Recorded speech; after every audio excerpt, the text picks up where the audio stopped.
To Hoffman, Monahan parked in front, docks to Caulfield, fires, scores!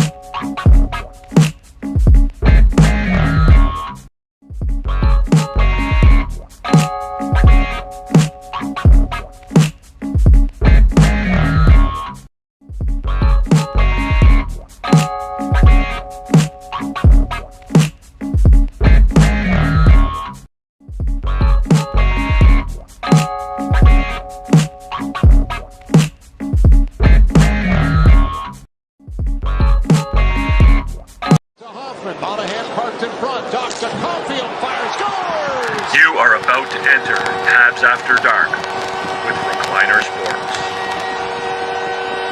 3, 2, 1, 0. What is up, gang, boys and girls, ladies and gentlemen? What a time to be a Montreal Canadiens fan. Morgan Burton, you are absolutely correct. Let's start the show with a bang.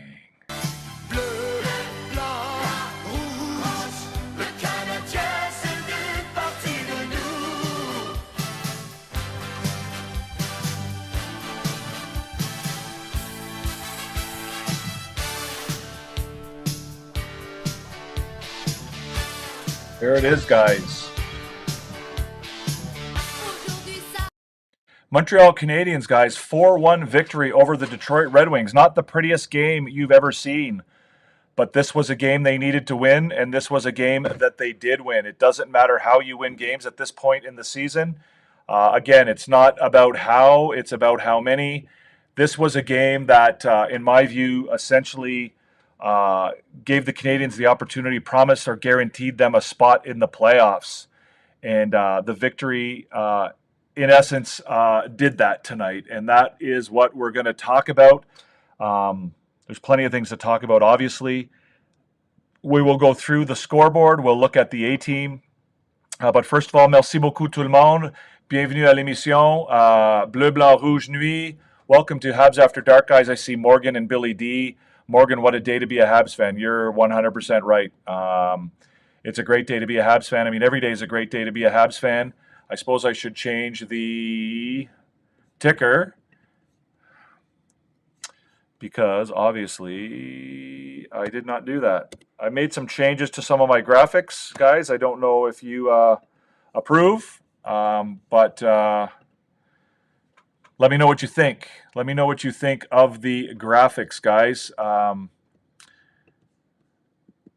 Just going to do this real quick. I'm going to do that real quick. I'm going to do that real quick. I'm going to do that real quick. I'm going to do that. And I'm going to do that. Yeah, Habs win 4-1. A terrible start. An absolutely horrendous beginning to the game. With I think they got outshot 23-4 in the first period.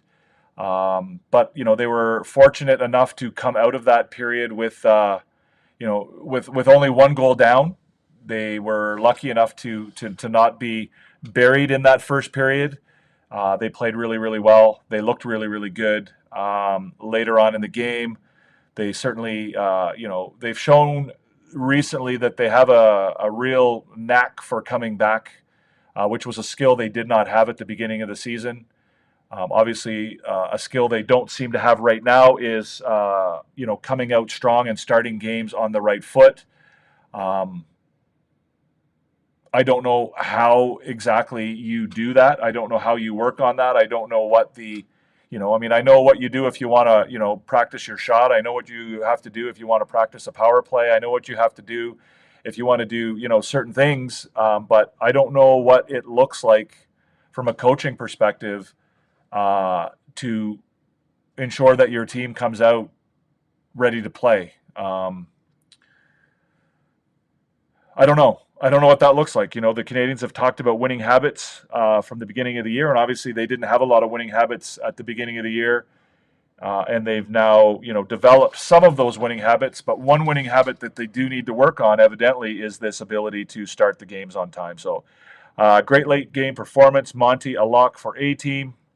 I think you might be right, Tristan.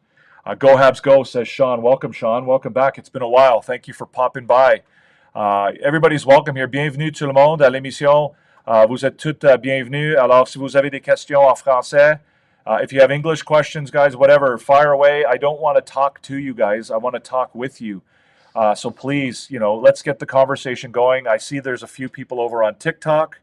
If you want to join us on YT, guys, come on over. That's probably your best option. That's the best place to watch the show. You'll get the full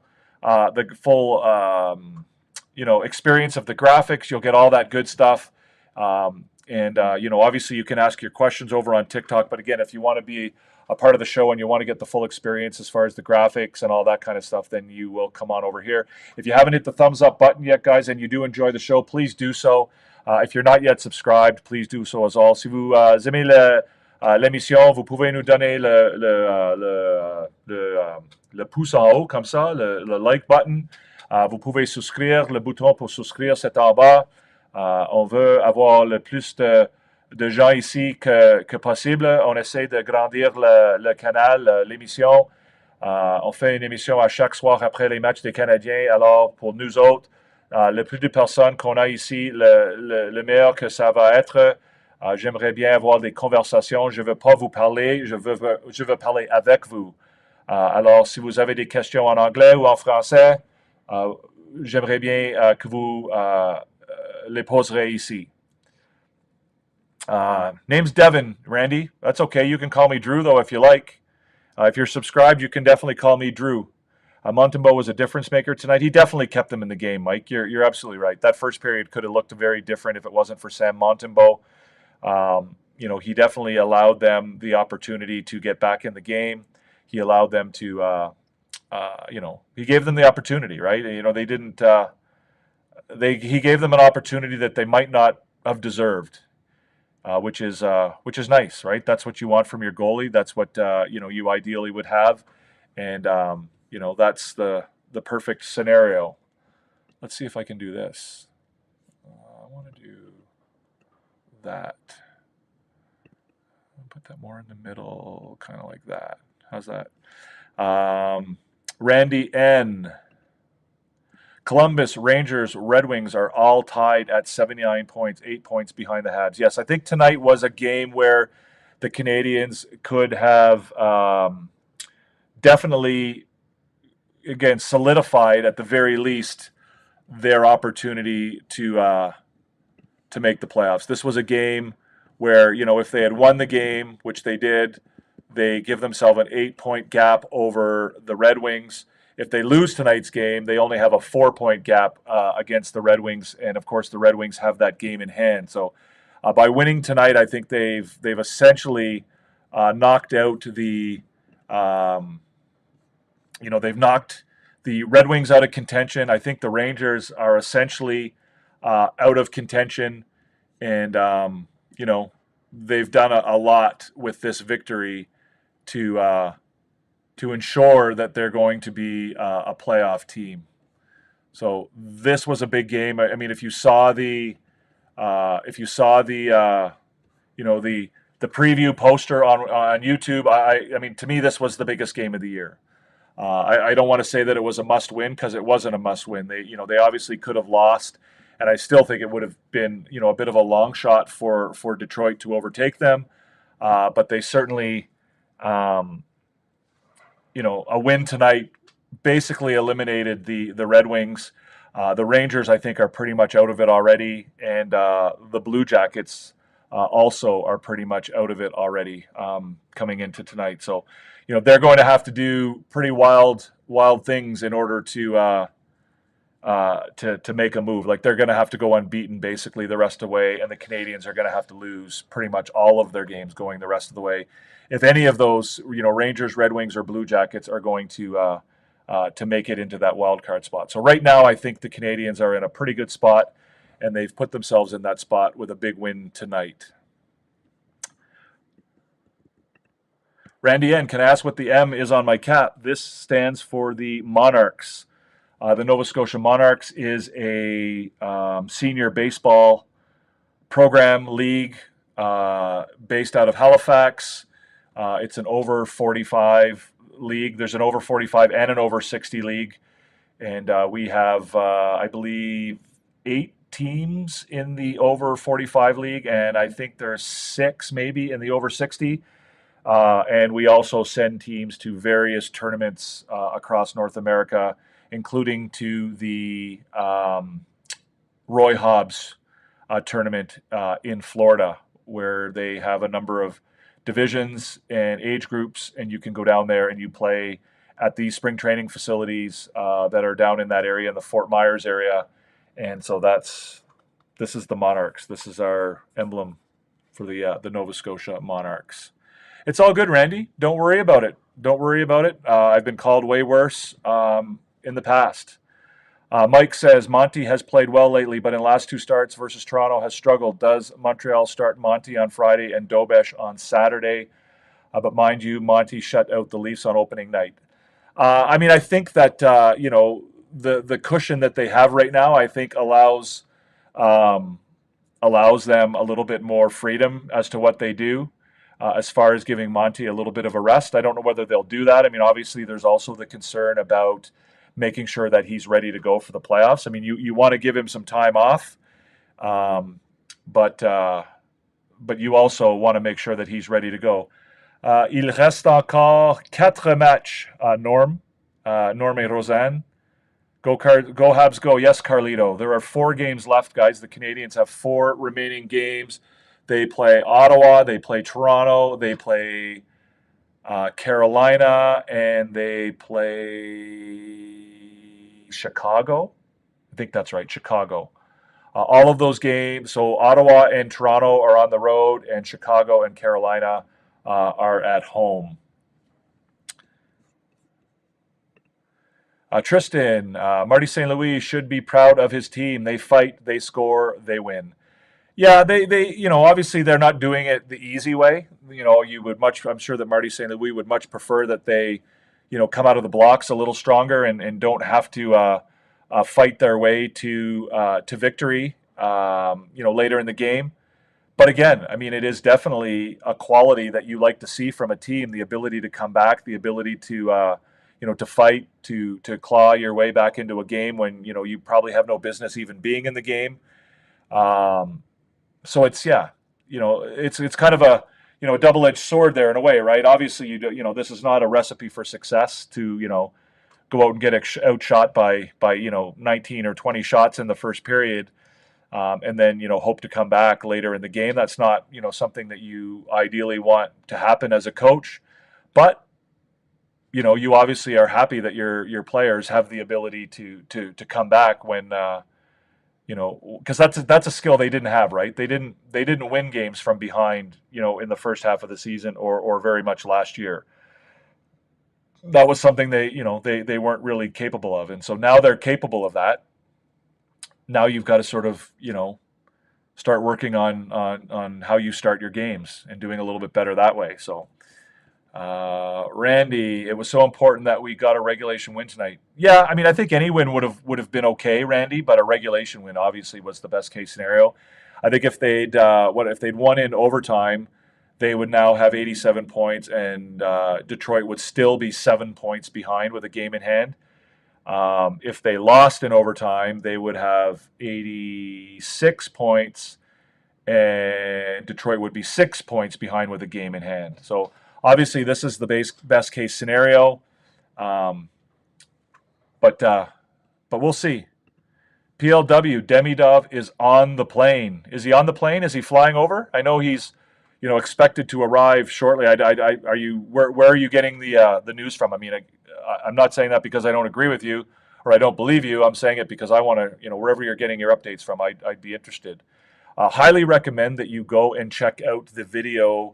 The interview that Sean Starr put out this afternoon, where he interviewed Marco D'Amico, the storyline there behind how Marco D'Amico came to be the one who was able to break the news that Ivan Demidov, has terminated his contract in Russia and is now coming over pretty soon, almost right away, to the Montreal Canadiens. The story is pretty spectacular. Like, it's a pretty wild story. I mean, essentially, without, you can go check it out, and like I said, I highly recommend it. And you can certainly, put in the comments that I sent you if you want. Put in the comments to the video that, I recommended that you come over and check it out. Say Recliner Sports recommended I check this video out. It's only about 10 or 12 minutes long, but basically, Marco D'Amico, on behalf of RG Media, was promised an interview with Ivan Demidov after his season was over. I think that was through his agent, Dan Milstein. And so, that interview happened to be scheduled for this afternoon. And so, I believe he was on the phone. I don't know whether it was a Zoom interview or whether it was a phone interview. I'm not sure. So D'Amico's on the phone with Demidov, and he's having an interview, and they're talking about his season and how things are going and blah, blah, blah, and how he's, excited to come to Montreal and that he's been following the Canadiens and he's excited to see them in the playoffs and blah, blah, blah. And then all of a sudden Demidov says, well, listen, I got to take a break. I got to step away for a minute. And he's like, oh, what's going on? And he said, oh, I'm signing my contract. And he's like, well, what do you mean? What contract are you signing? He's like, oh, I'm signing my entry-level contract with the Canadiens right now. And D'Amico says, well, like, what? What are you talking about?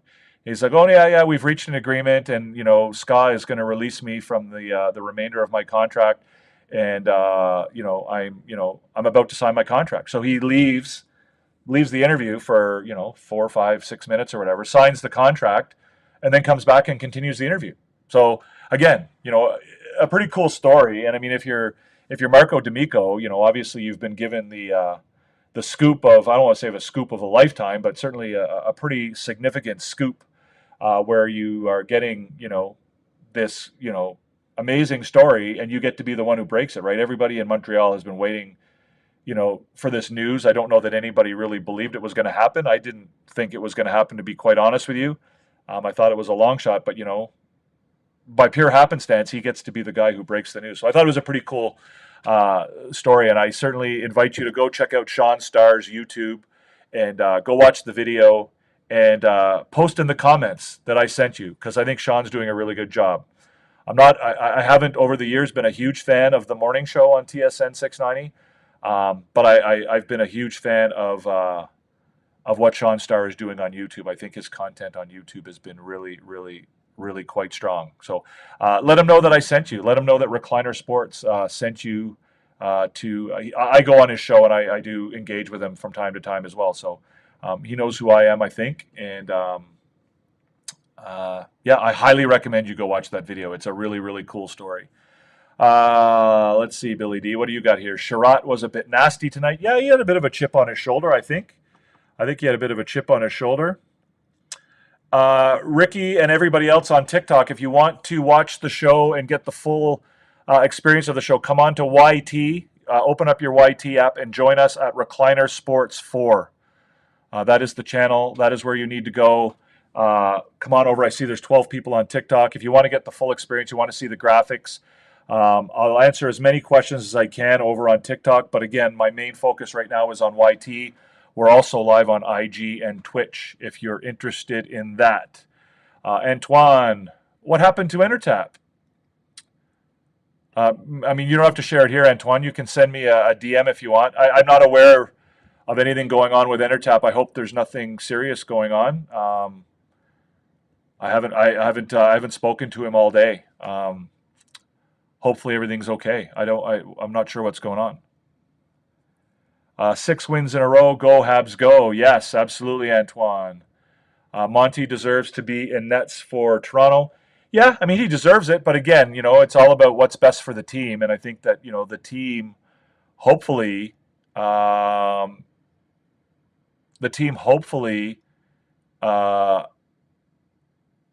does what's best for the team, and resting Montembeault might be the best option.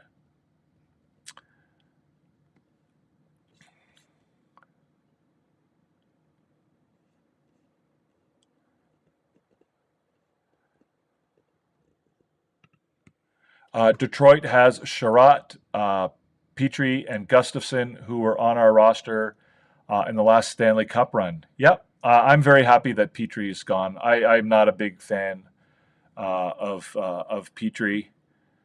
Petrie has not been a guy who I've typically liked.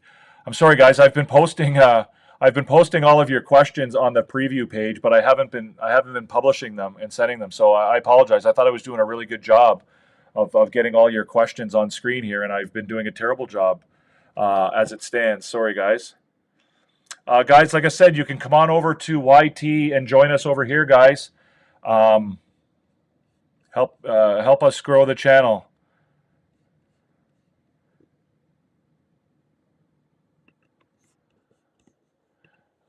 Randy says, I see that Ottawa clinched the playoff spot thanks to the Habs winning tonight. Yes, we're helping everybody out. We're helping the Maple Leafs. We're helping out the Senators. Now maybe we do we take a run at the Senators and try and take that first spot away from him? I don't know if Demidov will be playing on Friday. C McMath 54. Let's go. Yes, C Guy Builds. Absolutely. Demidov's on his way. The Canadiens are pretty solidly in a playoff spot right now. It's all good news. It's all good news. I think I'm waiting to hear if anyone can follow up with me a little bit about what's going on with Enertap. I hope everything's okay. I'm kind of worried about that now. I'm not sure. If you're over on TikTok, guys, join us on YT. Come on and check it out over here.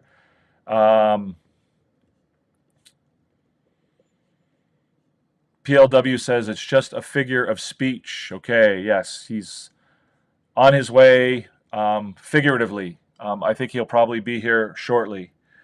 I think, Steve, I think he might get into a game or two. It's nice to see that the Canadiens have built a bit of a gap, a bit of a cushion in that playoff spot. So now I think it gives them a little bit more freedom to give Demidov a chance to play. And to see exactly what he's able to bring to the situation. Obviously, if you're fighting tooth and nail for a playoff spot, it's kind of hard to bring a 19-year-old in out of nowhere and throw him in the lineup. But if you do get that opportunity with a bit of a cushion, now I think they get a chance to put him into a game or two or three, see what he looks like, and determine what his role, if any, he can, what kind of role he can have in the playoffs, right? If you're fighting for a spot and every point matters, then it's a lot harder to do that, to bring in a young kid, right? Okay, man, whatever you say. Leafs rule the Habs, according to this guy over here, guys. Again, this is kind of why we stay away from TikTok. If you want to avoid the trolls and people like Prolapse, you can certainly come over and join us on YT, guys. Everybody's welcome, and we're trying to keep things a little bit more above board over here on YT. Certainly, you're welcome to stay on TikTok and ask your questions, but if you're looking for a place where things are a little more intelligent and a little more civil, then pop on over to YT. Do you know what's going on with Enertap, PLW? There was also a very good interview with Bob Hartley, who knows and brought Rottenberg from Ska live on the BPM radio show today. Yeah, I heard about that, and I'll probably check that out. I'm not a big fan of BPM Sports, to be quite honest with you. I'm not a big fan of Bob Hartley. I don't think he, I don't think he works real hard as far as being accurate and spreading facts instead of rumors. I think I think that's a BPM thing, and I'm not a big fan of it, but I think I probably will have a listen just to hear what Roman Rottenberg said. You can also, if you have Telegram, you can also go on Roman Rottenberg's Telegram account, and there's a write-up on there where he speaks about Demidov and the fact that they've released him from his contract, and it's a bit self-serving, as you might expect, but that's what you're going to get from Mr. Rottenberg. Unfortunately, he's loves the attention. So, all right, gang. I'm kind of thrown off by this whole Enertap situation. I wish somebody would let me know what I'm missing. Antoine is no longer in here, I don't think. We've got 8 people watching, guys. We've got 5 thumbs up. If you're not yet subscribed, please do so. If you are enjoying the content, feel free to hit that thumbs up button. The last time the Leafs won the Cup was 2 years before man stepped on the moon. Yes, Earth. You are correct. You are correct. It has been a while since the Leafs won the Cup, but again, I don't see any reason why we need to dislike the Leafs. I mean, obviously, we prefer our team over the Leafs, and if the Canadiens are playing the Leafs, we certainly cheer for them. But I think it's there's room in our lives to cheer for our team and also not hate other teams. So, Entertap was on the chat. Washington versus Islanders, but uncharacteristically, he wasn't on the Sunday night Habs game, neither yesterday or even tonight. Yeah, I don't know. I don't know where he's been. Again, we have a coach and Entertap and Marco and I have a group chat, and I haven't heard anything, but I'm hoping it's nothing serious. I mean, Antoine was the one who raised it, so maybe maybe he knows what's going on. There wasn't a show on Sunday night. We did something on Monday. No, was it Sunday night? I was live. I don't know. I can't remember. Yeah, no. Well, he's a good friend of mine, Tristan, and I don't know. I don't know what the situation is, but anyways, guys, do you want to? Let's see if we can get to the scoreboard here, guys. You told me it would be an easy win. Okay. Let's have a look at the scoreboard, guys. So there's your scoreboard for tonight. Of course, a 4-1 victory for the Canadiens. Once again, the underlying numbers don't look ideal. It is what it is. There, like I said, the main thing that counts is the number on the scoreboard. But they do have to work on this. The slow starts and getting into the game sooner rather than later. And fortunately, it didn't bite them tonight. They struggled mightily in the first period. They were outshot 23-4, I believe, in the first period. That's right. They were fortunate, thanks to Samuel Montembeault, to only be down 1-0. It could have been a lot worse. The scoring chances were 18-6, and the high danger scoring chances were 11-3 in that first period. There were 3 expected goals for the Red Wings in that first period, to only 0.87 for Montreal. 0.87 actually isn't a bad number for the Canadiens, given that they only had the 4 shots on goal. But based on the opportunities that the Red Wings had, the expected goals were nearly 3, so that's not ideal. Dylan Larkin with the only goal of the first period, his 29th of the year from Kane and Sider, right at the midpoint of the period at the 9:54 mark. Again, like I said, the Canadiens were fortunate to get out of that period with just a 1-goal deficit. They did come back in the second period. They played a little bit better. They were able to outshoot the they did actually outshoot the Red Wings in the second period, but they were much closer, 9-7 in favor of the Red Wings. Scoring chances were 7-5 for the Red Wings, but the high danger chances were 3-1 in favor of Montreal in that second period. So again, 11 high danger scoring chances for the Red Wings in the first period, and only 3 the rest of the way. So the defense was obviously a lot better after the game passed through into the second period. Cole Caulfield with the only goal of the second period, is 37th of the year. Do we think he's going to reach 40? He's got 4 games left to get 3 more goals. The assists were to Matheson and Suzuki at 16-29. So late in the second period, the Canadiens tied it up. And it was kind of what you were waiting for, right? The Canadiens obviously held off. They weathered the storm in the first period. The play was, relatively even, I guess. You'd probably say Montreal had a bit of, carried the play a little bit in the second. And they finally got on the board. And it kind of gave them a breath of life. Caulfield from Matheson and Suzuki. The third period was all Montreal. Again, the shots were 10-4. High danger scoring chances were 3-2. The expected goals were 2.3 to 1.04. And so, Josh Anderson scores at 10:48. He had just missed a glorious opportunity. You could kind of see where Lane Hudson was kind of taking it upon himself to try and make a difference offensively in the game and take control of the situation. He was really working hard to do that. That one shift was incredible. I don't know if you guys saw it, where he got the puck sort of behind the net and he started headed back towards the blue line, and he just jammed on the brakes and left, Justin Hall's jockstrap in the 15th row, and went back and made a beautiful cross ice pass to Josh Anderson, who was standing at the top of the crease, and unfortunately Anderson wasn't able to put that one in, but he came back a couple minutes later and was able to score on a goal from Dvorak and Gallagher about midway through the third period. That gave the Canadiens their first lead of the game.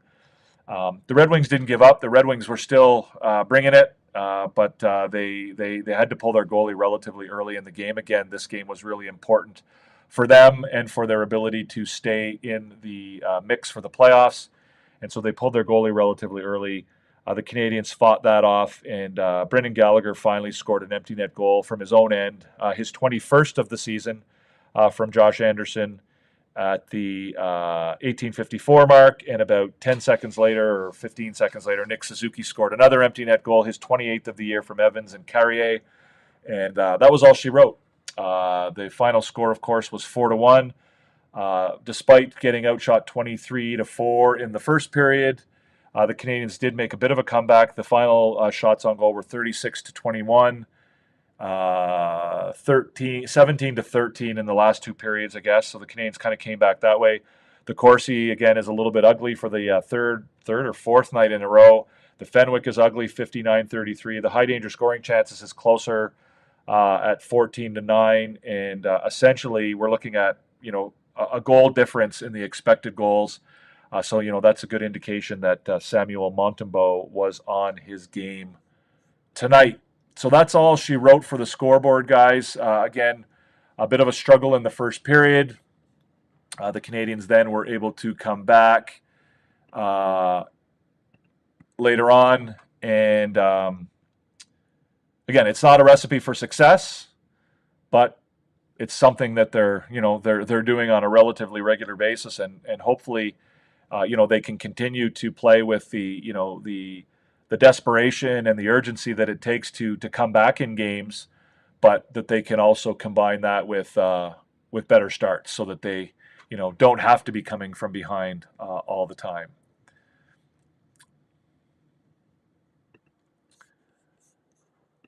Charles Olivier, other than the first period, I feel like we had control for a good part of the game, but they have to be better in the first. 100%, Charles Olivier, you're bang on. I don't think there's any disputing that. I think the Canadiens were the better team after the first period. But again, if they're going to make any noise whatsoever when it comes playoff time, they're going to have to be better at the start of games. They can't pull that off night in and night out. That's too much to ask. That's too much to ask from your goaltending, and it's too. I mean, the playoffs teams are going to tighten up a little bit, and you're not going to have those opportunities later in the game. What's up, that Habs fan over on TikTok? Welcome. If you want to join us on YT, guys, come on over and join the show. The channel is called Recliner Sports 4. Everybody's welcome, and we would love to have you. If the Habs clinch the playoffs, it would be the first time making the playoffs in regular season, not including the two COVID seasons since 2016-17. I do count the COVID seasons, Mike. It is crazy, but again, I don't see any reasons why we don't count the COVID season. Why wouldn't we count that? I mean, everybody was in the same boat. It's not like the Canadiens had any different situation than anybody else, and they were able to make it to the Stanley Cup final. Tristan, Montembeault is a top goalie in the NHL. I don't know if I would characterize him as a top goalie in the NHL. I think he's certainly a clear number one and a very qualified and adequate number one goalie in the NHL. You've heard me say this a million times. I think he's a goalie who gives you an opportunity to win. He makes, for the most part, he makes the right save at the right time. And that's what, you really want from your goalie. Like, obviously, you'd want to have a Connor Hellebuck with a 930 save percentage and a guy who, just goes out there night in and night out and allows 1 or 2 goals. And, obviously if you put 3 in the net, you win. But again, Montembeault is a guy who typically gives you a chance to win. Obviously he had some tough games this year, especially in the first half of the season. But for the most part, you're not losing games because of Sam Montembeault, and he's giving you every opportunity to win those games. Habs were impressive defensively when they got the lead. Yeah. Again, they shut down. I mean, what did I say? 11 high danger chances against them the first period, and then only 3 in the second and third. So that would be an indication that they certainly tightened up. We're doing better in their defensive end. I didn't really, quite honestly, get to watch the game as closely tonight as I would have liked. I missed a good part of the first period, so I kind of spent the rest of the game kind of catching up with all of the stuff that I have to do to get organized in time to get on the air for you guys. So, but yeah, I mean, from what I was able to see, things certainly tightened up in the defensive zone, and they were not giving up, real dangerous chances after the first period. Jackson Harrison is still nervous. The Rangers can easily go 4-1 and tough schedule for us. I don't think so, Jackson. I think the Canadiens have a pretty, decent schedule the rest of the way in. I mean, obviously Ottawa, Toronto, and Carolina. So I guess, in a way it's kind of tough, but I think that the Rangers would have to go better than 4-1 in order for them to get to the next level. I mean, I get it. There's nothing guaranteed, but I don't see anything from the Rangers indicating that they're going to go 4-0 or 4-1 the rest of the way. There's nothing guaranteed here, and I'm not, counting my eggs before they hatch, but I'm not overly concerned about it. So, Tristan, even though Hudson didn't get an assist on the first goal, he deserved one. Yeah, he was really good on that play. Again, that gets back to the discussion we had the other day about primary assists versus secondary assists. Like, why are we now distinguishing between primary assists and secondary assists, right? You can do a lot of the work and get a secondary assist. You can do a lot of the work and not get an assist at all, right? So again, like this idea that somehow a secondary assist is worth less or not worth as much as a primary assist is a bit of I think it's a stupid invention, and I'm not sure why people are doing that now. It just doesn't make sense to be doing that. If I'm being honest, I don't get why people are making that distinction these days. Sebastien says, no way the Canadiens got the 8th spot now. Well, they don't mathematically yet, Sebastien. There's still some work to be done. They can't go to sleep just yet. They can't relax. But again, they certainly have a really, really nice cushion going for them at the moment. So, they're in a spot where, this is the spot we want them to be in, for sure. Montembeault is gaining in maturity. Habs allowed the second most high dangers in the whole NHL, but Habs in a playoff spot tells you a lot about his work. Yeah, again, I think it tells you a lot about everybody on the team, right? What's going on over on TikTok? Why have the Habs been so garbage in the first period this year? They haven't been all year, Andrew. They haven't been that way all year. They've been that way in the last a couple weeks. For whatever reason, they're getting off to slow starts. I'm not sure what it is. Again, like I said earlier, I don't know how you coach that out of them. It's a winning habit, and I think it's something they need to work on. Obviously, you're more than, you're very happy that they have the ability to come back. I mean, that's a skill you want a team to have, but in a perfect world, they play with that solid effort from minute 1 to the end of the game, and not sort of get behind the 8 ball and have to fight their way into these come from behind wins. So tap the screen, guys, over on TikTok if you're watching. If you're over on YT, guys, if you're over on YouTube here, please give us a thumbs up if you're enjoying the show. If you're not yet subscribed, please come and check it out. What's up, Mathman108? You're new here. I don't think I've seen. Oh, this is you're on Instagram. I know the quality of the video on Instagram is not as great because you get the vertical screen. I'm trying to stay in the middle of the screen as best I can. But Math Man, I think you're new to the show, and so welcome certainly. Like and follow if you're over on IG, and if you want to come over to YouTube and check it out here, you can see the full screen on YouTube. So huge win to pretty much eliminate the Red Wings. Yeah, I think that's probably right.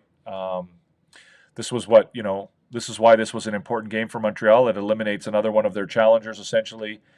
Gives them an 8-point lead, even with the game in hand. It's hard to imagine them coming back. Again, it's not impossible. I'm not counting my chickens or my eggs before they hatch, or my chickens before they hatch. But we shall see. Tony B is making a prediction on the A team for tonight. We have Montembeault, Hudson, Galley, and Caulfield. I believe you're 3 for 4. I think. Can't remember who I had in the A team tonight. Let me see.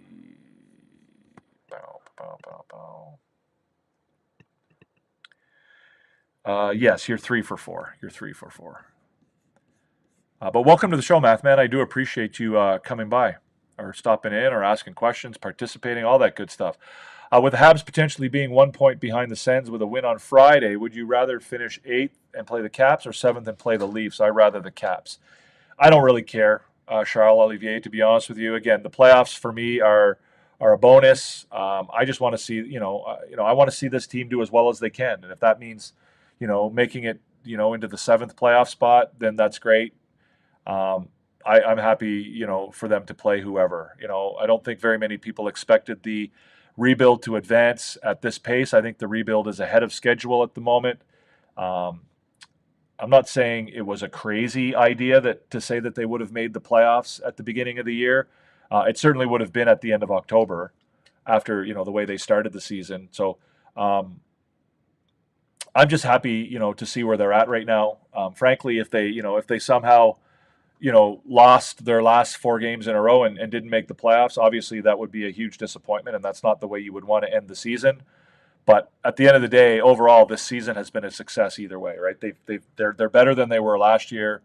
Individually, most of the players have improved from last year, and they certainly have improved significantly, from last year, and certainly even from the first half of this year. So on the development side of things, this has been a successful season, regardless of what happens the rest of the way. Ottawa clinched a playoff spot. Going to be fun to see them in the playoffs again. Yeah, it'll be interesting to see what Ottawa is able to do as far as being in the playoffs. It's been a while since they've been in the playoffs. I think they kind of lack a little bit of leadership, and I think they lack a little bit of experience as far as playoffs go. I think they're going to be in pretty tough in the first round, regardless of who they play.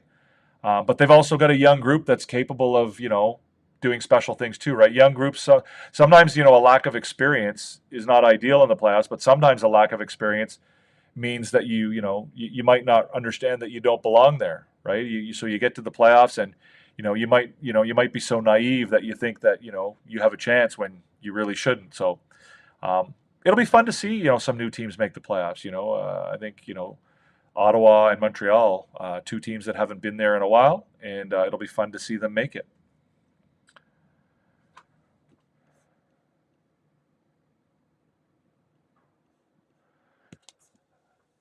Sounds good, PLW. I won't talk about it anymore. I'll ask privately in our group afterwards. Mathman says Habs have been streaky all year long. Concerns for playoffs. Yeah, streakiness is not an ideal quality to have in the playoffs. Obviously, if you're on the high end of a streak, then that can work in your favor. I think that the Canadiens will, I think it'll be a long shot for them to get through the first round or get past the first round. I think anything's possible once you get to the playoffs. Again, I think when you're young, you perhaps don't understand exactly what you're getting into, and sometimes that can work to your advantage. So young teams that this is a team that's built some chemistry, and that kind of environment, that kind of atmosphere, that kind of family feeling can sometimes, this us against the world kind of feeling can take you a long way sometimes. Again, for me at this point, everything that happens between now and the end of the season is just, a cherry on top of the sundae. They've already got the peanuts on there. They've already got the chocolate sauce. They've already got the whipped cream, and anything going on now is just cherry on top of the sundae.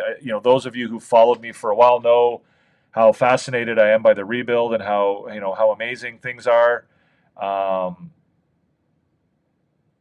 And that I've got a pretty positive view of the rebuild and how things are going, and I love the way the rebuild is going, whether they made the playoffs this year or not. I'm very happy with things, and to me, the biggest thing now is that they just finish out this year. They do the best they can. They they test themselves. They get new experiences, right? They learn what it's like to play. They're learning about playing meaningful games at the end of the season. That was what they kind of wanted to do. And now, it looks like they're going to get a chance to see what it feels like to play in the playoffs. So regardless of whether they win or lose, that experience alone will be, significant and very important as this team continues to develop, that they now know what the playoffs feel like. So, if they, make the playoffs again next year, or the year after that, they're expected to actually do something in the playoffs.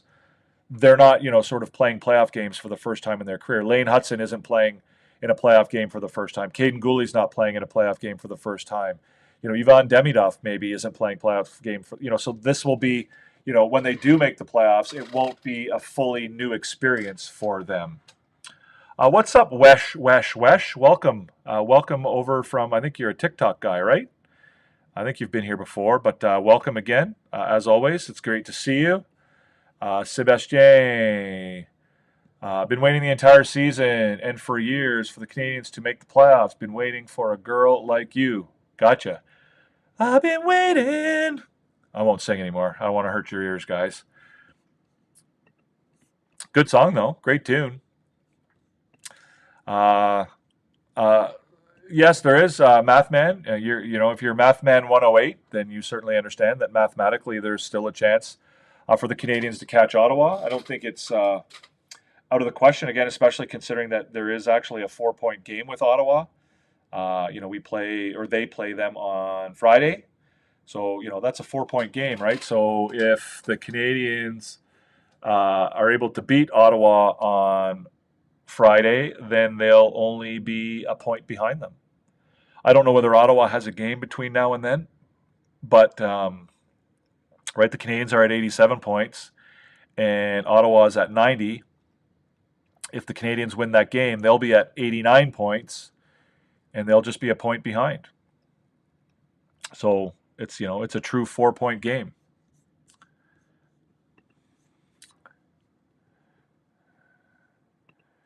Habs rebuild wasn't such a complete rebuild like the Sharks, Ducks, Sabres, etc. Habs had a good foundation with Suzuki, Caulfield, Gooley, etc., where most rebuilding teams clean everything. I don't agree with that at all, PLW. Caulfield was, 21 years old. Suzuki was 23 or 24. Gooley was 19 or 20. So I don't agree. I think this is a complete rebuild. Obviously, they got rid of some veterans, but this is a complete rebuild. This is no different than the rebuild the Sharks, Ducks, Sabres had. I mean, a rebuild essentially is when you get rid of your older veteran players. Obviously you don't get rid of all of them. You have to keep some of them. You can't have all young players.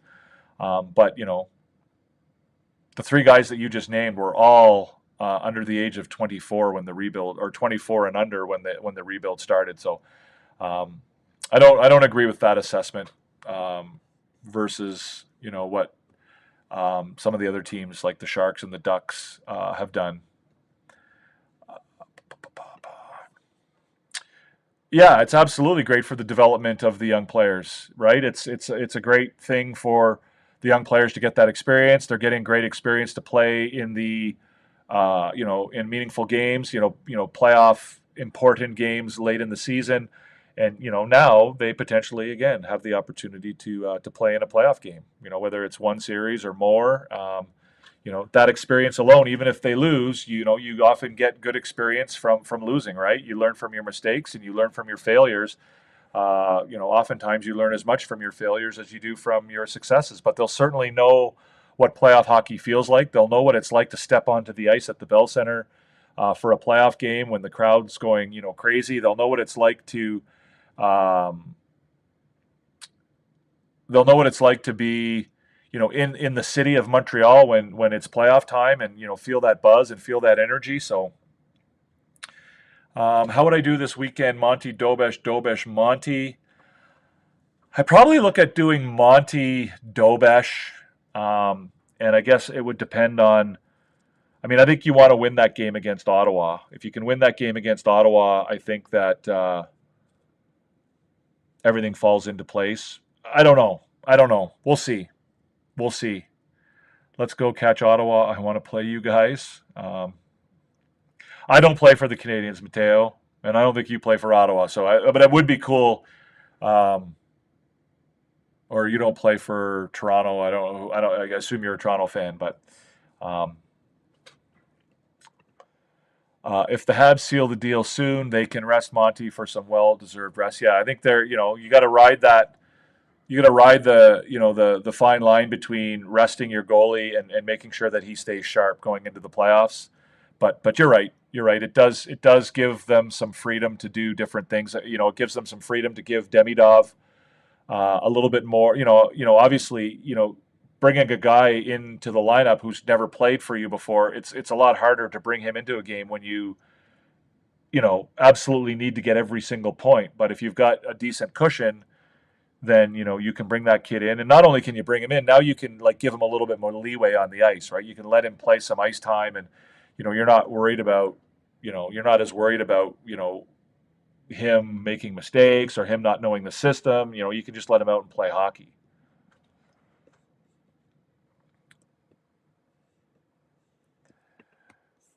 Yeah, these are all mathematically possible things, PLW. The Habs could catch the Panthers. I don't think it's likely. And again, I'm not getting too caught up in this whole, like I said, this is the cherry on top of the sundae right now for me. It's not a matter of, whether they catch Ottawa or they catch. I mean, let's just take one thing at a time, and they make the playoffs. They get a chance to play in the playoffs. Let's be happy with that. Montreal has the chance to have 2 Calder winners in 2 years consecutive. When was the last time it happened? I don't know. I don't know when a team had a Calder winner 2 years in a row. Couldn't tell you. I'm not sure exactly. If we catch Ottawa, maybe it would be Washington versus Ottawa, fitting for this year. Yeah, I suppose. Yeah, I never thought of that. Politically, it's an interesting matchup. Daniel, welcome back. I haven't seen you in a very long time, Daniel. I thought you'd given up on me.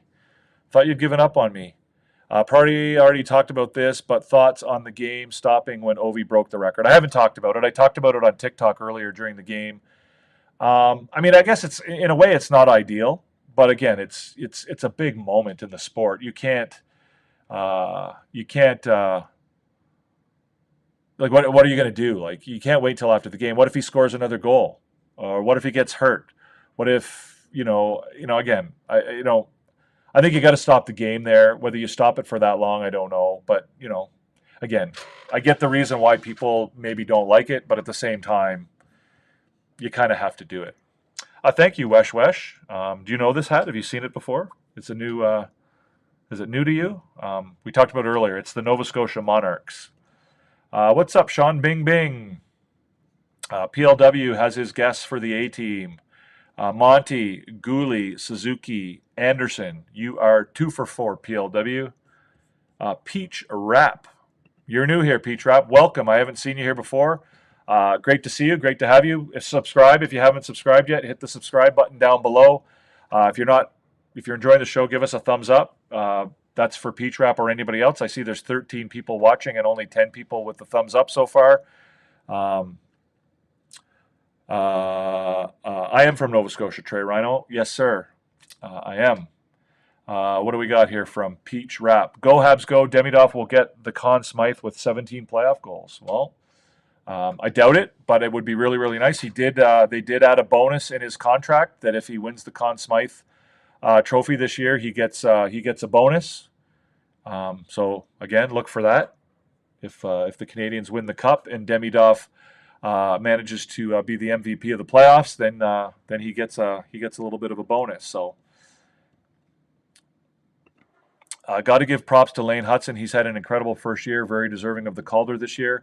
Don't know if you guys noticed this, but do you know who, speaking of Lane Hutson, do you know who has the best plus-minus in the NHL since the Four Nations break? I'll let you guys figure it out. But it's certainly something that you could raise with the people who've been suggesting that Lane Hutson isn't a good defensive hockey player, right?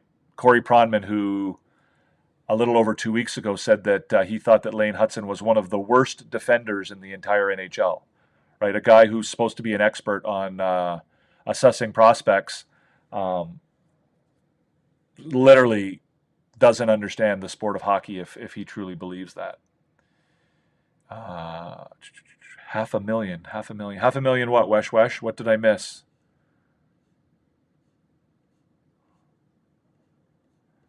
Randy N. wants to know, what is the A-Team? The A-Team is the Recliner Sports version of the Stars of the Game. We pick 4 players, the 4 best players for the Canadiens after every game. It's our version of the 3 stars or whatever you want to call it. The A-Team being, the famous, the incredible, the amazing 1980s television show featuring Hannibal, Face, Murdoch, and BA, right? The 4 members of the A-Team. So every game we have 4 members of an A-Team for the Canadiens. Yes, Lane Hutson is I don't know what he was tonight. Actually, I do know what he was tonight. Tonight, Lane Hutson was let's just quickly check what his, pardon me, I am going as far. Utah is leading Seattle 7-0, by the way, in case you guys hadn't noticed that. That's a pretty wild score. The box score tonight. So Lane Hutson tonight, of course, they don't have that up. NHL.com is down. So we'll go to Canadiens individual. No, we'll go to Canadiens on ice. Goals for, goals against. Lane Hutson tonight was a +1. So it makes he's a +19 since the Four Nations break. So that's pretty good. Yeah, $500,000. Sorry, Wesh, I got you now. Yeah, so Demidov's a $500,000 bonus if he wins the Conn Smythe. What's up, RDP? What's up, Frank?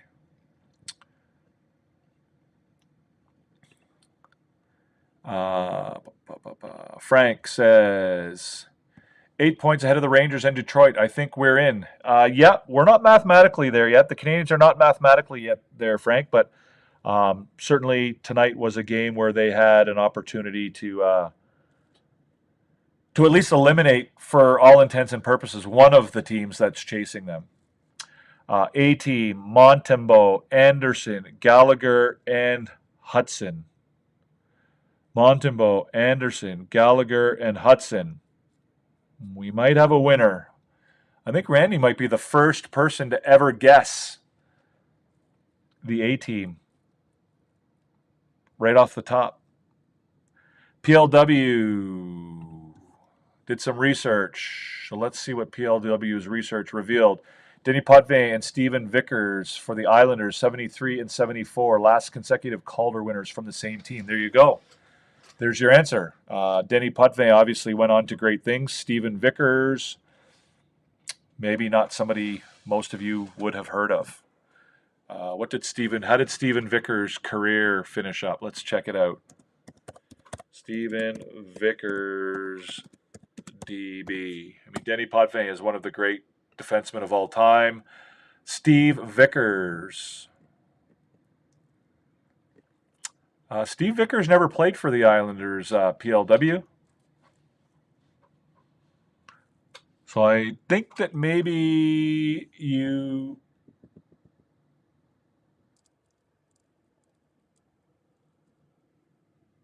Did I lose you guys there for a second? I think I might have lost you guys there for a minute. Sorry, guys. Ken Dryden won the Conn Smythe before winning the Calder Trophy. Demidov has a long shot at it to repeat the feat. It's a long shot, I'd say at the very least. I don't have Cole in my top. I didn't have Cole tonight. I thought that we'll get there, Wesh. Just let's just wait, man. We're only 3 points behind. What's going on here? We're only 3 points behind Ottawa, who we're clinch a playoff berth. Yes, we are. The Canadiens are. Not we. You and I don't play on the team, Frank. But the Canadiens are 3 points behind Ottawa. You're absolutely 100% correct. It does mean that we think alike, Randy. You're right. It means we think alike. I would say great minds think alike, but you likely have a great mind, but I don't know about myself. Yes, A-team for the game, Wesh. We pick a different A-team after every game. So that's basically, like I said, our version of the 3 stars. Why don't we have a look at the A-team while it's so controversial right now? Here we go.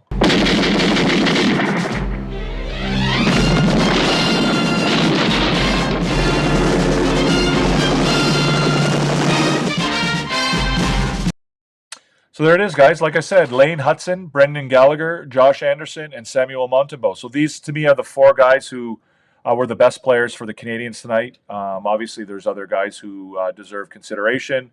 I'm not expecting everybody to agree with all of my choices, but these are the guys who I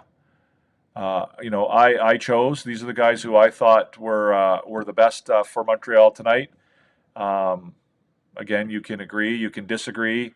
I thought Lane Hudson again. I mean, Lane Hudson is just basically you pencil him in on every game at this point. He's the best player on the team. He's doing everything you could expect. And defensively, offensively, he's become their best offensive defenseman, obviously, and he's also pretty reliable and can play in just about any situation defensively as well. Like I said a minute ago, best plus minus in the NHL since the Four Nations break. So it's not a matter of him being a one-dimensional guy like a lot of the naysayers would have you believe. The Ottawa fans that like to think that Jake Sanderson's better than Lane Hudson. He's been very good offensively and defensively. He's carrying the load at both ends, and again, he's just a guy who I think this is probably 5 or 6 games in a row where he's been on the A team, and you can just, like I said, pencil him in just about every night. Brendan Gallagher, obviously, another good night for Gallagher. He was the leader on the team when it came to expected goals tonight. The only player on the team above 50% at nearly 55% for expected goals. Just a really, really solid game once again for Gallagher. He gets that empty net goal to seal the deal after some really nice defensive play from both him and Josh Anderson on that play to lead to that empty net goal. Josh Anderson, of course, is the third member of our A team tonight. He again had a really nice game. Again, he's not, he's definitely adapted his game. He's not the offensive threat that he once was, as far as production is concerned. But he's dangerous on most nights. He gets scoring chances. He's probably the team's best forechecker. His skating has looked really, really good this year, and he's really, really embraced his new role as a bottom 6 player on this team. A great penalty killer, all that stuff. So Gallagher and Anderson have been, really, really good players for this team all year, and tonight was no exception. Yes, John Venditti, Steve Vickers played for the Rangers. You are correct. And the last, member of the A team, of course, is Sam Montembeault. Again, this is not in any order, guys. The reason Montembeault is the fourth member of the team, and you'll probably, if you stick around and check out our show on a regular basis, you'll probably get used to this. But I don't like to put the goalie on the list. I start preparing the A team sort of midway through the third period. And I don't like to put a goalie on the list until the game is over, because I think that's bad juju. I think you run the risk of jinxing things by putting the goalie on the list and saying that he had a good game until the game is over, because, what happens if he then gives up 3 goals in the last 2 minutes and all of a sudden you're talking about a loss instead of a win. So maybe a little bit of superstition on my part, but that's why he's there. Vickers was with the Rangers. I have then Bobby Orr and Derek Sanderson. Okay, 2 very good players. Derek Sanderson's book is worth reading too, guys. If you ever get the chance to check it out. I highly recommend. Derek Sanderson lived a very, very interesting life. So that's your A team, guys. Hudson, Gallagher, Anderson, Montembeault. If you agree, let me know. If you disagree, let me know.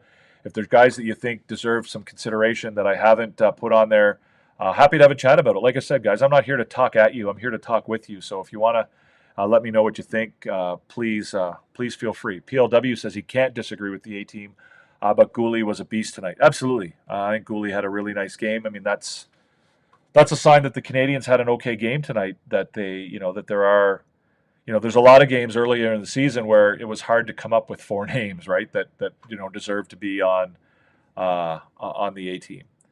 A team, like the movie, well, it was a TV show before it was a movie, Wesh, but yes, you're likely younger than I am, so you probably remember the movie more than you remember the TV show. But back in the 80s, the A team was a TV show, and the TV show eventually led to it becoming a movie. What was the A team for last game versus Nashville? Well, you might have already seen it. I think you were here on the show, Randy. But I think I should be able to let you know. The A team against Nashville was... Who do you say? Dobesh, Suzuki, Hudson, and Matheson. Dobesh? No. Hudson, Struble, Line, and Dobesh was the A team for that game. Hudson just getting better in his D zone. Very impressive how he sneaks and steals puck, getting the puck out, etc. The greatest thing about Lane Hudson is his ability to learn, his ability to adapt, his ability to learn from his experiences, whether they're mistakes or positive experiences, and to get better based on that. One of the things that I noticed tonight, I was kind of, if you remember at the beginning of this year, he used to do a lot of this, like the head fakes and the dipsy doodle and all that kind of stuff. And, I think there's value in that for him. And, he's obviously abandoned a lot of that since the beginning of the year. And one of the things that I always thought was it would be a shame if he gave that up altogether. I still think that's a pretty important part of his game. And I think it's something that he can definitely use to be a good player. And I hope that he doesn't abandon that completely. And it was nice tonight to see that when the situation called for it, he was able to pull that out of his toolkit, right? He was able to then, when it was a scenario where the team needed a goal, and offense was the priority, and he could afford to take a little bit more risk than he usually would, he still has that stuff, right? He hasn't, it's not gone. He's just choosing. He's being a little bit more choosy about when he, uses those parts of his game and when he doesn't. And so it was nice, I think, for me to see him do that. At a stage of the game where, scoring a goal or getting a point was worth the risk, right? Because he talks all the time about, deciding when it's the right time to take a risk, and when it's not. And, to see that he still has that ability was pretty cool tonight. We shall see, RDP. The Habs get a top six forward in Demidov. Yeah, we'll see. I mean, I don't know that he'll jump into that role immediately, but I think, long-term projections would be that he hopefully fulfills that role. I see Hudson being even better than Quinn Hughes and Fox in his D zone. I don't disagree. Again, like the reason I say that, and again, I mean, I know it's, people will say that, we're being Canadians homers, and, that's fine. I can live with that. But, he's still getting better, right? So right now he's playing at a level that puts him in the conversation with those guys, right? He's, where is he? Let's just see here. As far as defensemen in the NHL are concerned, he is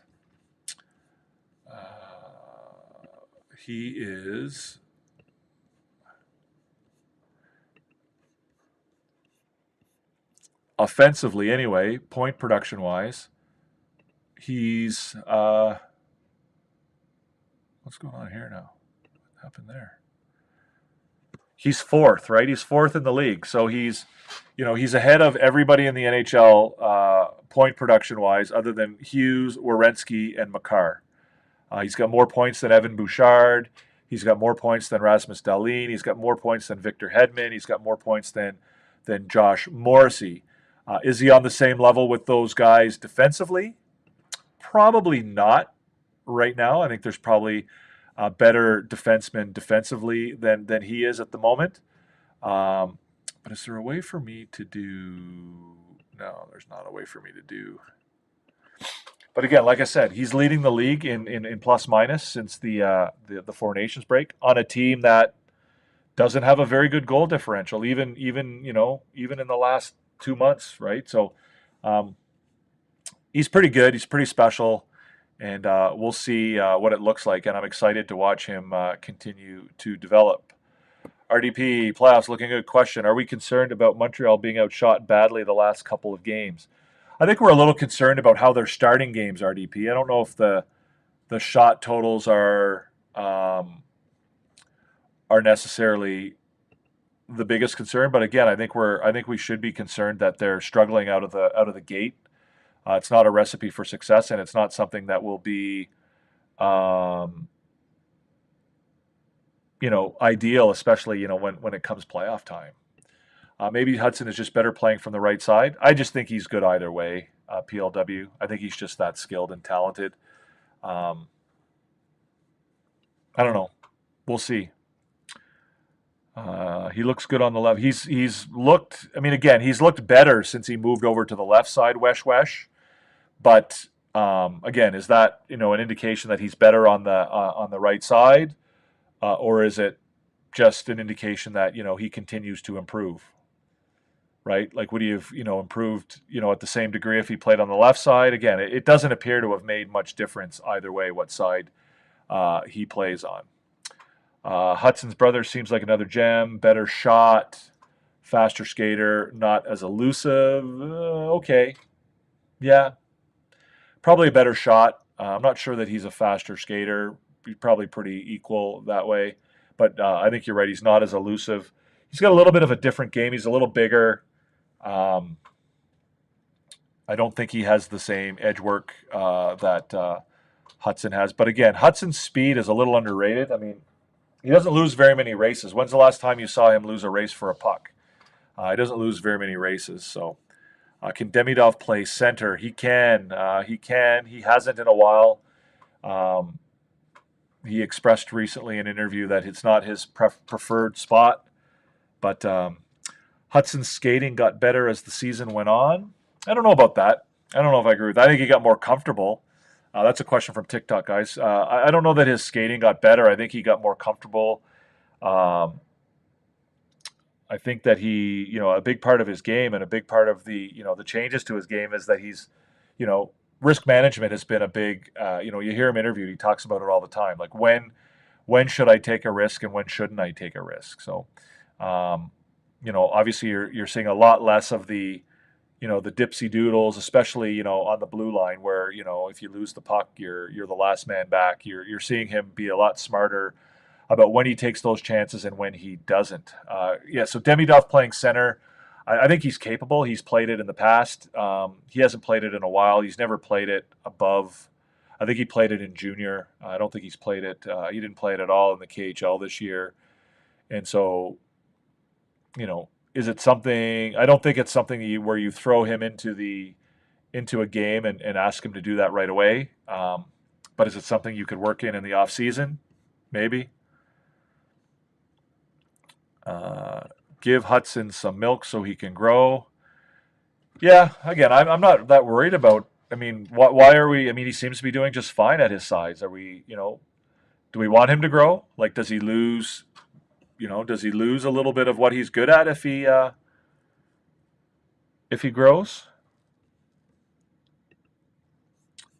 Hudson plus 18 is coming while he's playing on the right side. Yes. The other thing to keep in mind about Hudson's overall plus minus for the entire season is that he's minus 12 on empty net goals. So, that certainly hasn't helped his number either, right? It solves the problem if he's just play there on the right side. Yeah, I mean, obviously, if he's good on the right-hand side, or, it certainly solves the problem until the Canadiens have enough right-handed defensemen, and then, he can go back to the left-hand side and prove that he's capable of doing it over there. So, but, it is nice to have a guy who can play either side because it allows you to be a little more, to play around a little bit more with your, with your righty-lefty dynamic. I think his acceleration improved, but it might be that getting. Yeah, I think that's probably right. I mean, I wouldn't imagine that he's worked to any great degree on the technical aspects of his skating during this season. I don't know that he would have had the time to do that, Kevin. But I think he's probably he's getting more comfortable out there. He's more comfortable with the speed. He's not as hesitant. I just, I find for him, his speed often is a product of the situation that he's in, right? He's one of those guys who skates as fast as he needs to skate. And so when you see him having to get back to cover on defense, he really turns on the jets. And when he does that, he's really quite capable. But he's a guy, I think he's pretty smart and efficient in his energy levels and what he uses as far as, what he needs.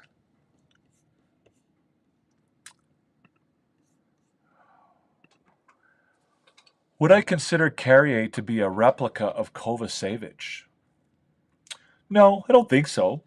I mean, they're both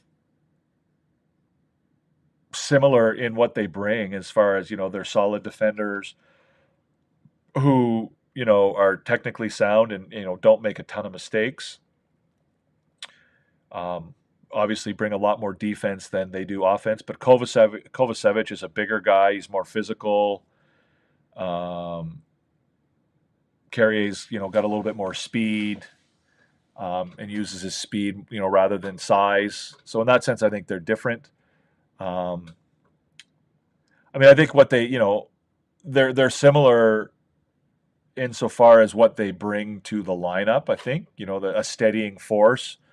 Ideally, probably, in a perfect world on a contending team, a third pairing defenseman with the ability to play in the second pair, if necessary.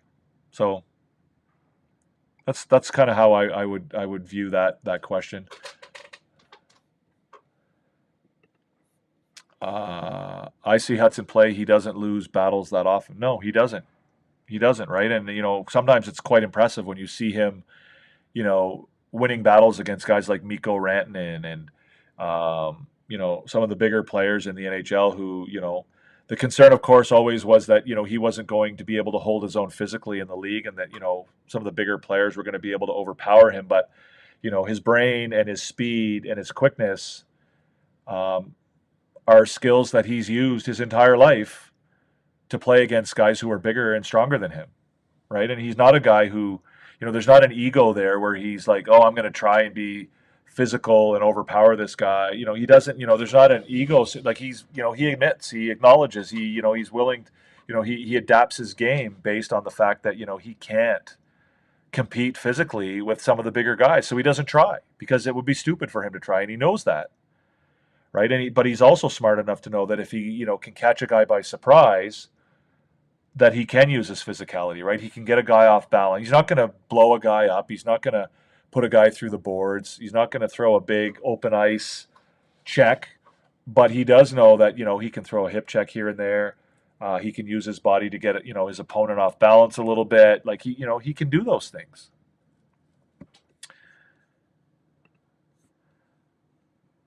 Hudson is just the typical kid who understands listen, man. Hudson understands everything about hockey. Hudson understands everything about hockey, right? If you think you understand hockey, Lane Hudson understands it more than you do. He understands it more than just about anybody, right? I think he's, one of the smarter hockey players I've ever seen in every aspect, off the ice, on the ice, during games, between games, in practice, is a kid who's just always thinking hockey. These are skills that he's developed over a long time, right? And I don't think it's a mistake that he's learned these skills. These are things that he's worked on. How do I overcome the fact that I'm 5'10"?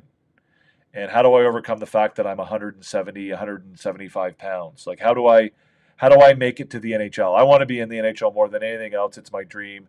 But in order for me to do that, I have to learn certain things, right? You hear the stories where he talks about how his dad used to make him and his brothers go on the ice without their skates laced up.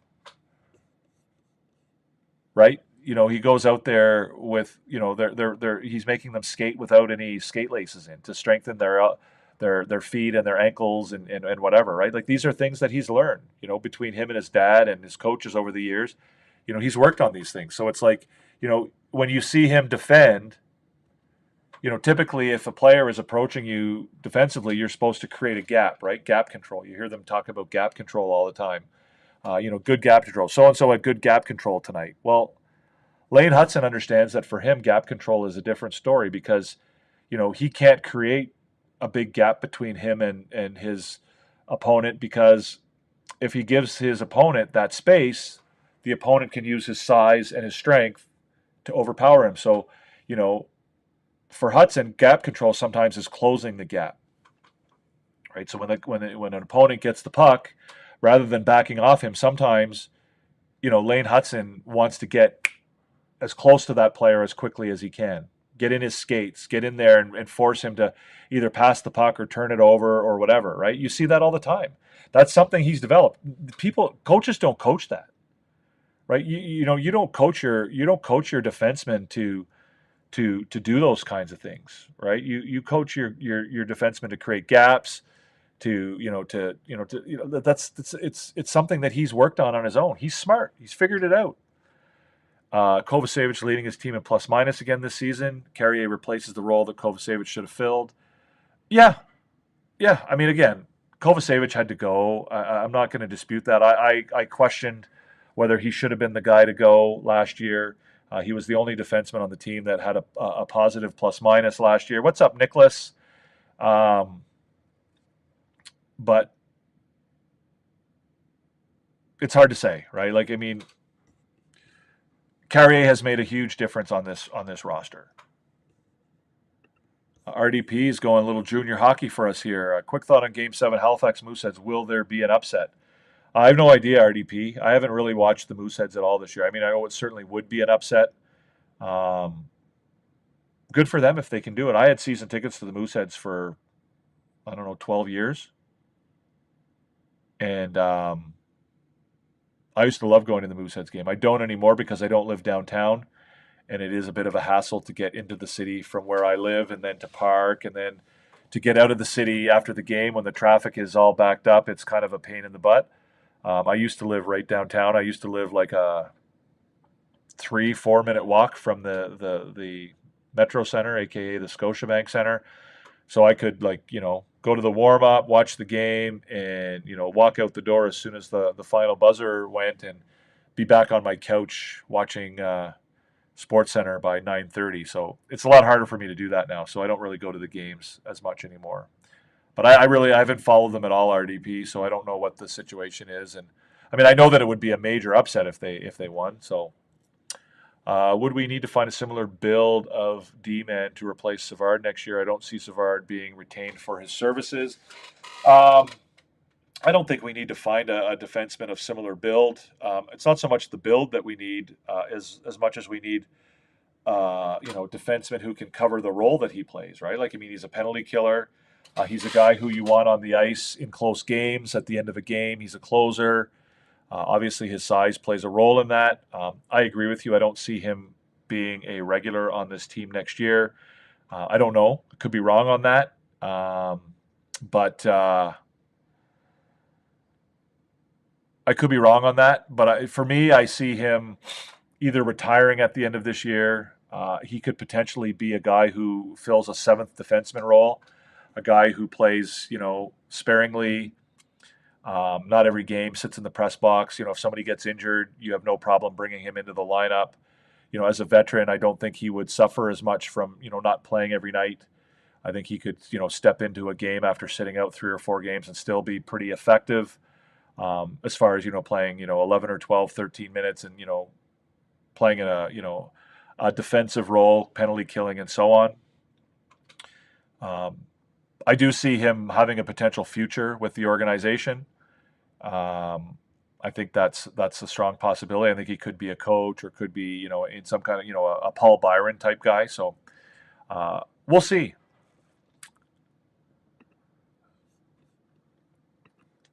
Hudson's gap control looks like he transfers into a back checker who sneaks in. Yeah, I think he realizes, one of the great things, time and space, right? Lane Hudson is so good at creating time and space when he has the puck, and he's so good at taking away time and space when he doesn't have the puck.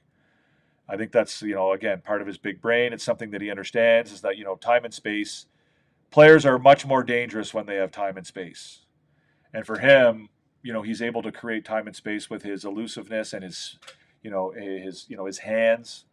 And it's not just creating time and space for himself, it's creating time and space for his teammates, right? So you see him often, he'll get the puck and he'll make a couple moves, which, forces the defender to back off, which then gives him some time, but also gives his teammates time to find, some open ice as well. And then when he's defending, you're like you say, he's almost like a back checker who, closes that time and space as quickly as he can.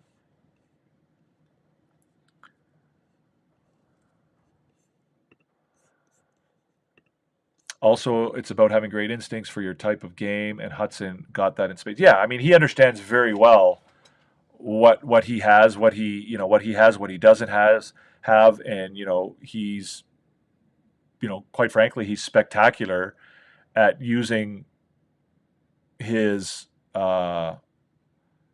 his assets and diminishing or minimizing his liabilities, right? He knows he's not the biggest guy, but he doesn't try to pretend that he is. He doesn't go out there and say, I know I'm not the biggest guy, but I got to go out there and try and hit guys so that I can, prove that I belong here or whatever. Like, he doesn't have an ego that way, right? Like, he's perfectly happy not to throw body checks and to use his body in a way that, makes him more effective.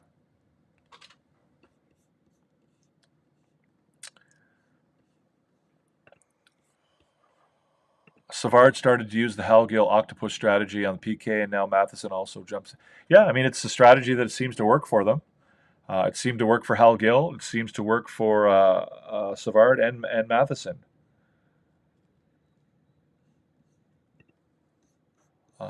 Paul Byron, first time I've heard his name in a while. Missed that guy. Well, he's still very involved with the Canadiens, Tristan. He's he's one of the the skills coaches. He's on the ice with the players quite often.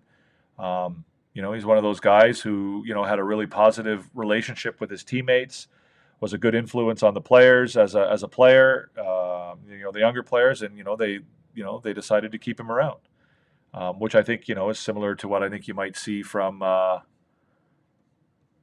Mr. Savard. All right, guys, one last graphic I'm going to put up here for you tonight. We'll take a quick look before we before we end the show, of course, we get to look at the standings before we end the show. Thank you for the thumbs up, guys. If you haven't hit the thumbs up yet, please do so. I see that there are 15 people watching, and we've only got 14 likes. So there's one of you out there at least who hasn't hit that like button.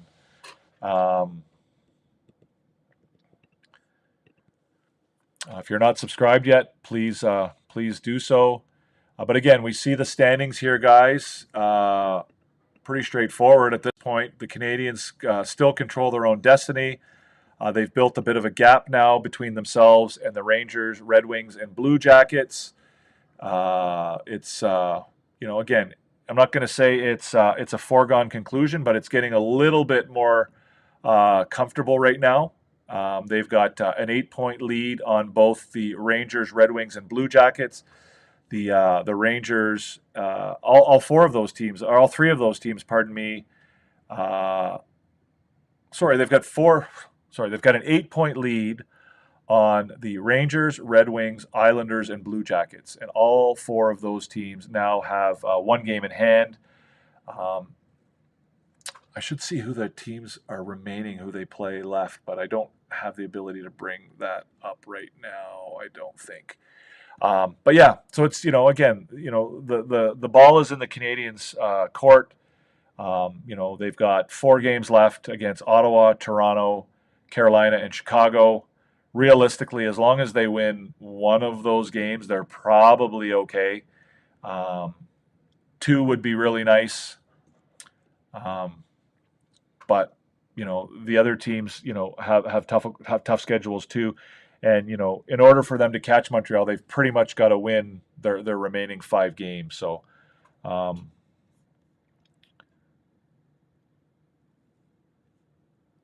there's your current standings as far as the NHL wild card is concerned.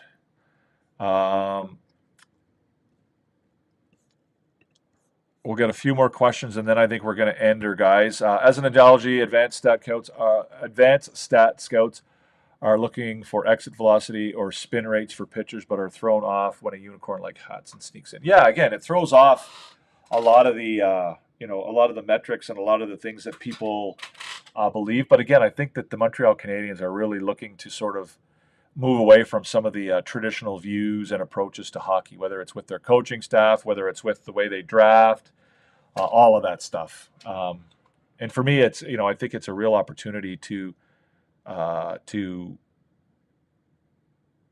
create some, to create an advantage over other teams. I think there's an opportunity there by doing that to create an advantage for your organization.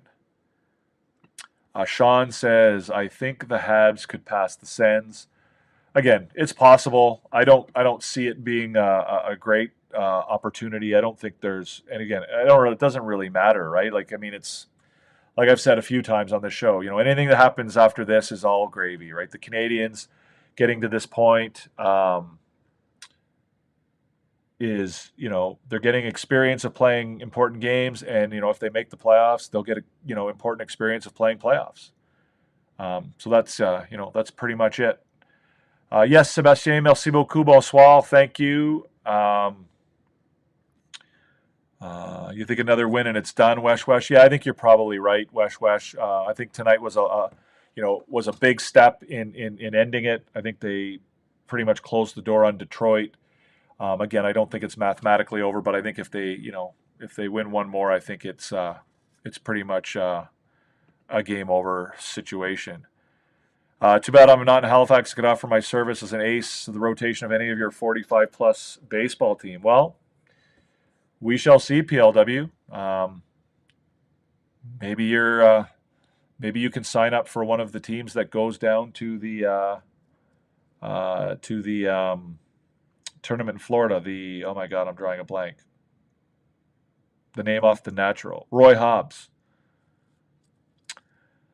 91 points is enough. This is the prediction I made on Coach Frenchie's show a couple weeks ago, guys. I was asked whether Nick Suzuki or the Montreal Canadiens would have more points.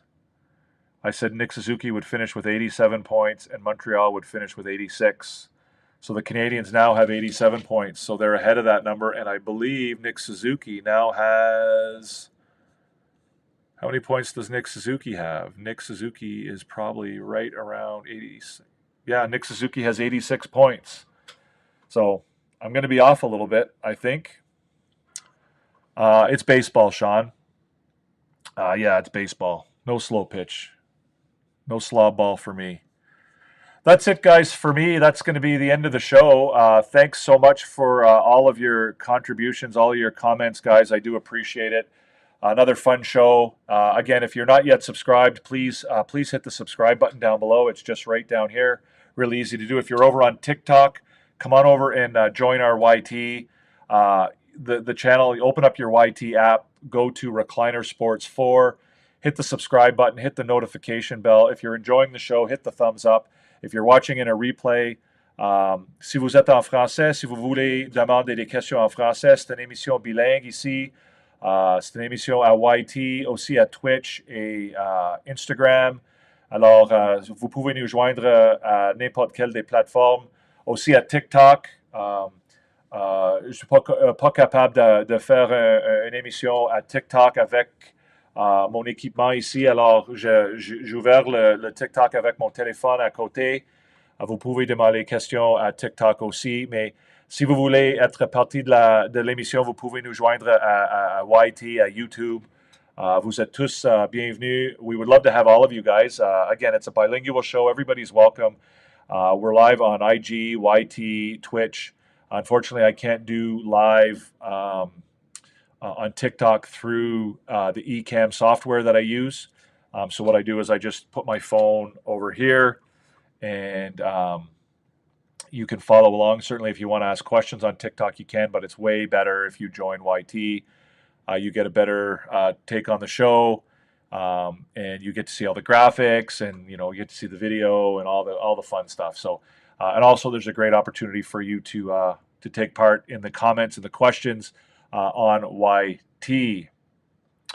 We'll see. Thoughts about Entertap? I'm not sure exactly what's going on there.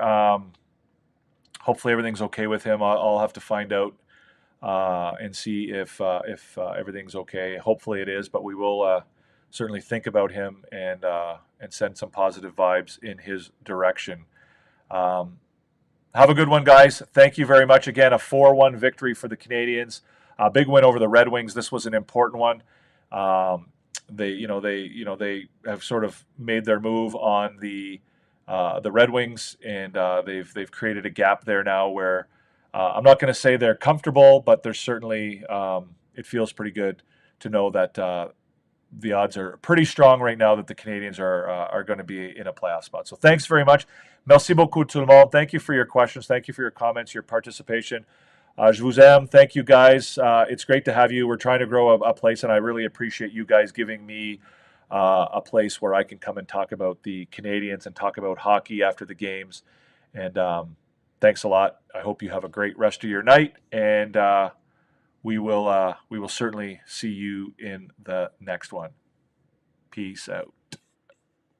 To Hoffman, Monahan parked in front, docks a Caulfield, fire, scores! You are about to enter Habs After Dark with Recliner Sports.